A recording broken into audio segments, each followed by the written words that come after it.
Welcome to Facts TV News, where everything is true. Schoolboys among three charged for allegedly robbing Morland shop. Two boys ages 15 and 17 are among three persons who were charged on Tuesday following a break-in in a shop on Bedford Street in Savannah Lamar, Westmoreland last week. The boys are both students from Savannah Lamar. The third person is 19-year-old Arvil Morris from Frome in the parish. They have been charged with shop breaking and larceny. The incident reportedly occurred between 10:41 p.m. last Wednesday and 6:45 a.m. the following day. It was reported that a vendor locked up her shop, and when she returned the following morning, she discovered it had been broken into. Information reaching reporters indicated that clothing and accessories valued at $60,000 and a cell phone valued at $33,000 were discovered missing.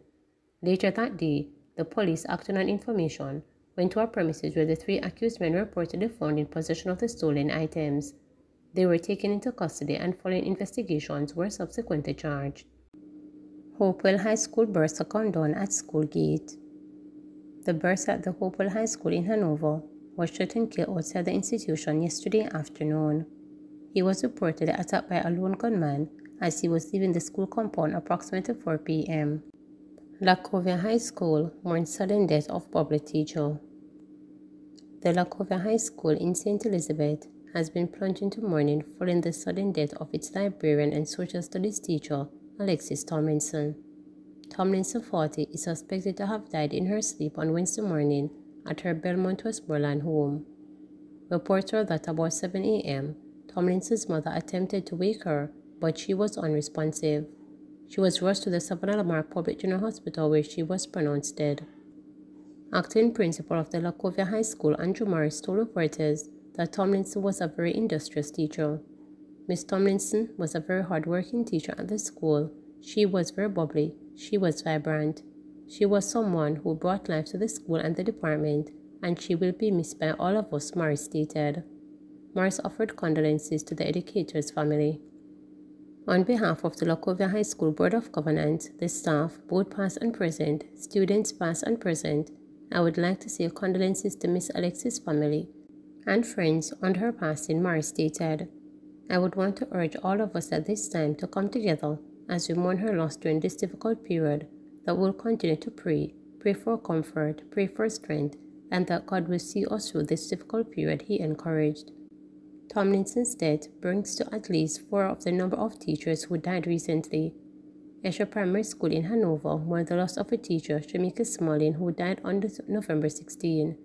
Teacher Patrick Rowe, principal of St. Elizabeth-based Fullerwood Primary School, died on September 13, days after she had an accident at school.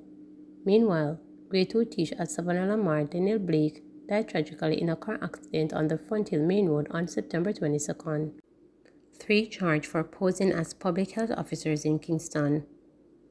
3 men were arrested and charged after they were accused of impersonating public health officers during the reopening of the Crab Circle. Charged are 23-year-old Oren Harris, a content creator of Maple Clarendon and Greenwood St. James, 23-year-old Aiden Smart, a content creator of Bushy Park Housing Scheme, and 32-year-old Kazir Gray, a television producer. Harris, Smart, and Gray were charged with breaches of Professional Supplementary to Medicine Act and conspiracy at common law to breach the Profession Supplementary to Medicine Act.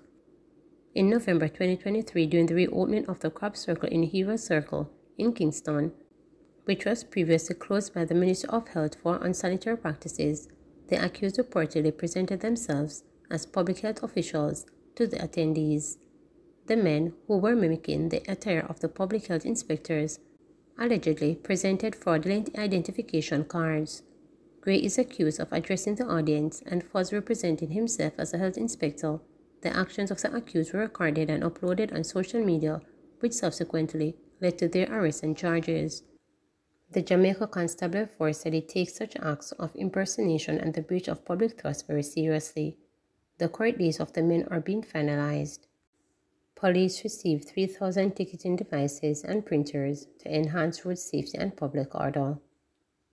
National Security Minister Dr. Horace Strong says the new rugged e-ticket, handsets and printers handed over to the Jamaica Constabulary Force will enhance road safety and public order. He handed over 3,000 devices at the Public Safety Traffic Enforcement Branch headquarters in Kingston. Speaking with reporters, Dr. Chang said the transition to electronic ticketing is a significant progress as he underscored the government's commitment to staying ahead of the curve. The minister further stated that handheld devices will further expand the e-ticketing program and enhance the capabilities of the JCF to address public order issues. We gave the Conservative Force 3,000 handheld instruments and the printers associated for traffic ticketing system. This really brings almost an end the entire process to digitize and modernize the ticketing system for the force. So they'll now be able to totally discard the traditional books. They have 786 operating with now, and they have issued over 220,000 tickets. And really, the mechanism is very efficient. But with the new printing in place, and they have the enterprise software to sign online as well, we can issue whether it's 1,000 or 2,000 that be issued daily, and we are ensuring that they're delivered. So those who breach will be held accountable, and we'll be able to restore some even greater order in the public space. As I said, I expect that road fatalities will go down in the next 12 months by at least 40%. We're gone down 13% for the year, and we're only using a small amount of handheld devices. Now that we are at the level we want to be, I expect at least a 40% reduction in road fatalities over the next 12 months. But it also coincides with the completion of the rewriting of the software for the traffic ticket system. The old TTMS system was very old, and while it worked, it was at end of life. The traffic ticketing system, which will provide a platform for all what they call fixed fine penalty public order issues. That is, they can ticket anybody that is breaching public order issues, from dumping garbage in the wrong place, businessman dump garbage street side, vend in the wrong place. Rather than take away the goods to the police station, we can give them a ticket and ask them to move to the right location. So it will be allow for much better execution of public order issues, even noise abatement if they are disturbing the peace. Rather than trying to take away the equipment, which causes conflict, we can issue the appropriate ticket. So we can hold the citizens accountable, and we can avoid the contentious event that happens when we do these things. A much more modern, professional service and far more efficient. So welcome that. Exercise caution as you decorate for Christmas. As Jamaicans continue to decorate their homes for Christmas, the Jamaica Fire Brigade JFB is urging citizens to take precautions to prevent fires. Acting Research and Planning Officer of JFB, J. Scott, said that persons should ensure that Christmas lights are placed in the correct location. A lot of persons are not aware that there may be instances where lights are either supposed to be used indoors or outdoors, so we encourage persons to read the manufacturer's instructions clearly to ensure that they are using the appropriate lighting at the appropriate location, stated Scott. He noted that persons should also do a thorough check of the lights before putting them up within their homes. Sometimes we tend to just put up the old boxes and take out what we have used for previous years, which can't regard for the condition that they are in. So we want to implore persons to ensure that the lighting that they are using are not damaged in any way, Scott stated, adding that if there is damage to any of the lights, it should be replaced. Scott further urged caution for those who want to use candles as part of their decor. I would say go for lights as opposed to candles, because we know that the candles are riskier in terms of fires.